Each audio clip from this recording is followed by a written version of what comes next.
Hello ಎಲ್ರಿಗೂ ನಮಸ್ಕಾರ. ವಿರಾಟ್ ಕೊಹ್ಲಿ ಇವತ್ತು ರಣಜಿಗೆ ಬಂದಿದ್ದು ಕ್ರೌಡ್ ಮಾತ್ರ ಕಿಕ್ಕಿರಿದು ಬಂದಿದ್ದಾರೆ ಅಂತಲೇ ಹೇಳ್ಬೋದು. ಸಿಕ್ಕಾಪಟ್ಟೆ ಕ್ರೌಡು ಒಂದೇ ದಿನ ಬಂದರು.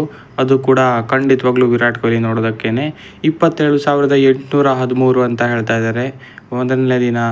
ಸೊ ರಣಜಿ ಟ್ರೋಫಿಯಲ್ಲಿ ಇಷ್ಟೊಂದು ಆಗಿದ್ದು, ಅದು ಕೂಡ ವೀಕ್ ಡೇಸಲ್ಲಿ ಅಂದರೆ ನಿಜಕ್ಕೂ ಬೆಂಕಿ ಅಂತಲೇ ಹೇಳ್ಬೋದು. ವಿರಾಟ್ ಕೊಹ್ಲಿ ಅವರನ್ನು ನೋಡಲು ಜನ ಸಾಗರವೇ ಹರಿದು ಬಂದಿದೆ ಅಂತಲೇ ಹೇಳ್ಬೋದು. ಇನ್ಫ್ಯಾಕ್ಟ್ ಕ್ಯೂನಲ್ಲಿ ನಿಂತು ಬಂದಿದ್ದಾರೆ ಅಂತ ಕೂಡ ಬರ್ತಾ ಇದೆ.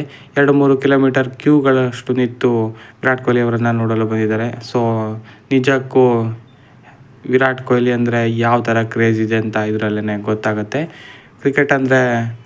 ಕ್ರಿಕೆಟಲ್ಲಿ ಕೂಡ ಕ್ರೇಜ್ ಇದೆ ಭಾರತಕ್ಕೆ, ಆದರೆ ವಿರಾಟ್ ಕೊಹ್ಲಿ ಅಂದರೆ ಯಾವ ಥರ ಕ್ರೇಜ್ ಇದೆ ಅಂತ ನೋಡ್ಬೋದು. ಸೊ ಇವತ್ತು ಬೆಳಗ್ಗೆಯಿಂದನೇ ಜನ ಕಾದು ಕುಳಿತು ಗಂಟೆಗಟ್ಟಲೆ ಲೈನ್ನಲ್ಲಿ ನಿಂತು ವಿರಾಟ್ ಕೊಹ್ಲಿ ಅವರನ್ನು ನೋಡೋದಕ್ಕೆ ಸ್ಟೇಡಿಯಂಗೆ ಬಂದಿದ್ದಾರೆ. 27,000 ಜನ ರಣಜಿ ಮ್ಯಾಚನ್ನು ವೀಕ್ಷಣೆ ಮಾಡಲು ಬಂದಿದ್ದಾರೆ ಅಂದರೆ ಅದಕ್ಕೂ ನಿಜಕ್ಕೂ ಬೆಂಕಿ ಅಂತಲೇ ಹೇಳ್ಬೋದು. ಅದು ಕೂಡ ಇವತ್ತು ವೀಕ್ ಡೇಸ್, ಅದರಲ್ಲೂ ಕೂಡ ಅಷ್ಟು ಜನ ಬಂದಿದ್ದಾರೆ ಅಂದರೆ ನಿಜಕ್ಕೂ ಇದು ಚಿಂದಿ ಅಂತಲೇ ಹೇಳ್ಬೋದು. ಸೊ ಇದ್ರ ಬಗ್ಗೆ ನಿಮಗೇನಷ್ಟು ಅಂತ ಕಮೆಂಟ್ ಮಾಡಿ ತಿಳಿಸಿ. ವಿರಾಟ್ ಕೊಹ್ಲಿ ಅವರು ಫ್ಯಾನ್ ಫಾಲೋವಿಂಗ್ ಇದರಲ್ಲಿ ಹೇಗಿದೆ ಅಂತ ಗೊತ್ತಾಗುತ್ತೆ. ಸೊ ಅದಾಗಿತ್ತು ಈ ವಿಡಿಯೋ.